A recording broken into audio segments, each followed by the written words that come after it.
Hello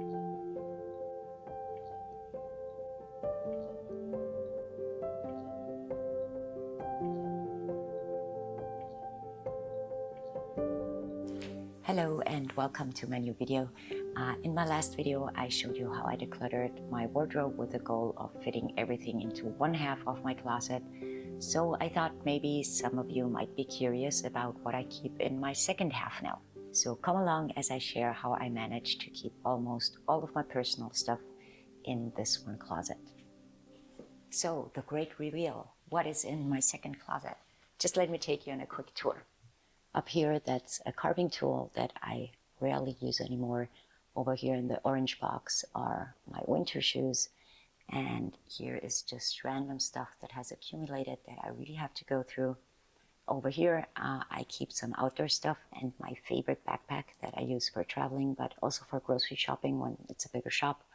Down here, I have my purses and my office backpack. And over here are some documents. And down here I have my, knitting and sewing and crocheting stuff. And in here are my lights for filming. In this drawer, I keep a lot of, crafting stuff that I have to go through.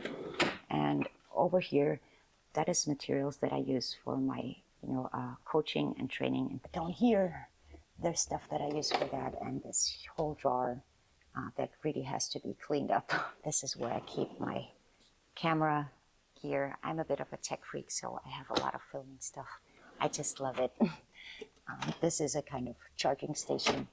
And down here, I still have some random cables and, headphones and stuff like that. So as you can see, there is definitely some decluttering and reorganizing need in there. And while I'm doing that, I'm going to tell you how I came to being able to fit everything into this designated space. I'm someone who gets easily excited about new ideas and loves learning new things.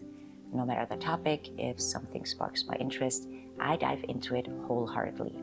Of course, all of this required the appropriate tools, materials, and accessories, which I eagerly bought.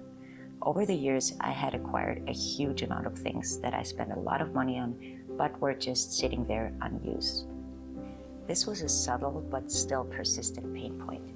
Fumio Sasaki says in his books, Goodbye Things, that stuff speaks to you, meaning everything you own requires your attention and distracts you from the things that really have meaning. I could really relate to that because when I saw my, for example, abandoned sewing machine that was standing there, or the kitchen machine that I had bought to make bread, those things were actually speaking to me. And the things that they were saying, they were not nice. They were saying things like, you have spent a lot of money on me and you haven't used me in ages and you haven't done anything really productive or useful with me for a long period of time. So what am I doing here unused? And every time I would see them, I would have this bad conscience about it and be kind of frustrated. Also, when I then tried to engage with all my hobbies to relieve my conscience, I realized I wasn't enjoying them as much as I thought I would. I was mostly stressed out and often disappointed with the result. I would end up dropping everything and feeling frustrated. The truth was, I just didn't have the time to engage in so many hobbies.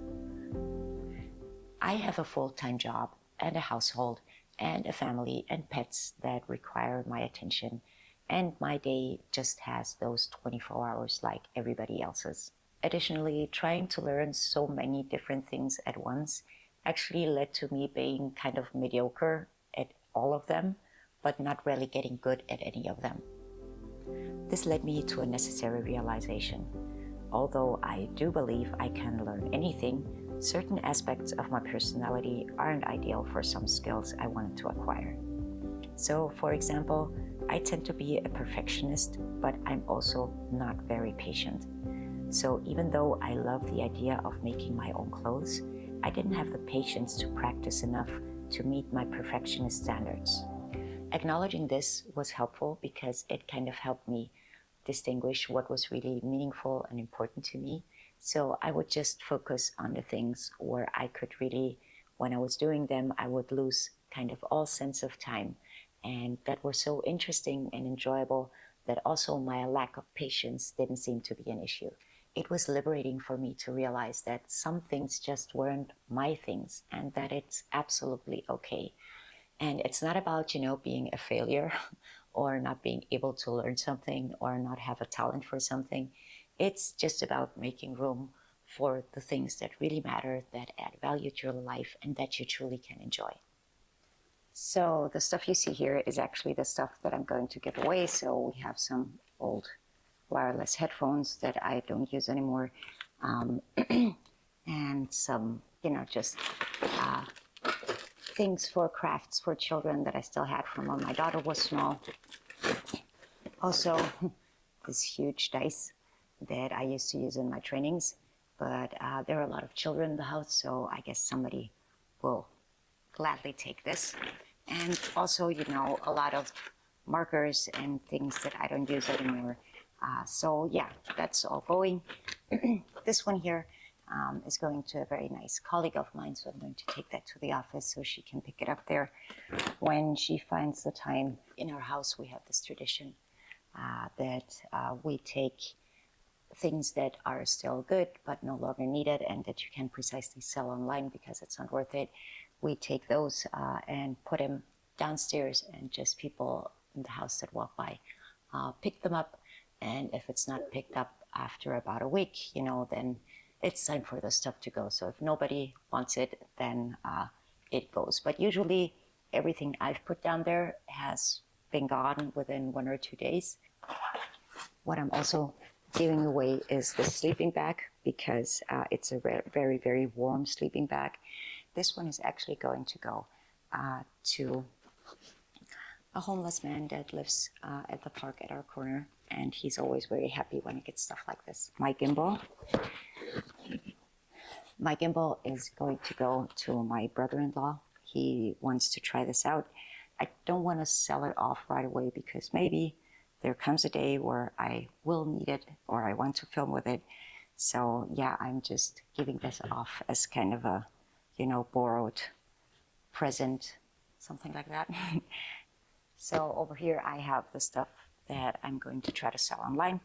I got this wonderful teleprompter a couple of months ago, but I wasn't very thorough in my research.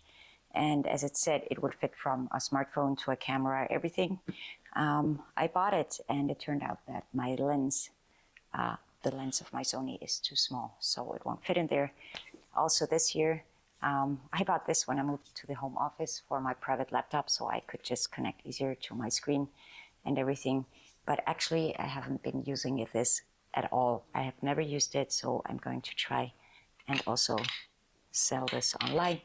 And I have my first microphone. It's a Rode microphone that I got, but now I have this here, which is much easier to use. And this here is one of those cameras that you use for surveilling something.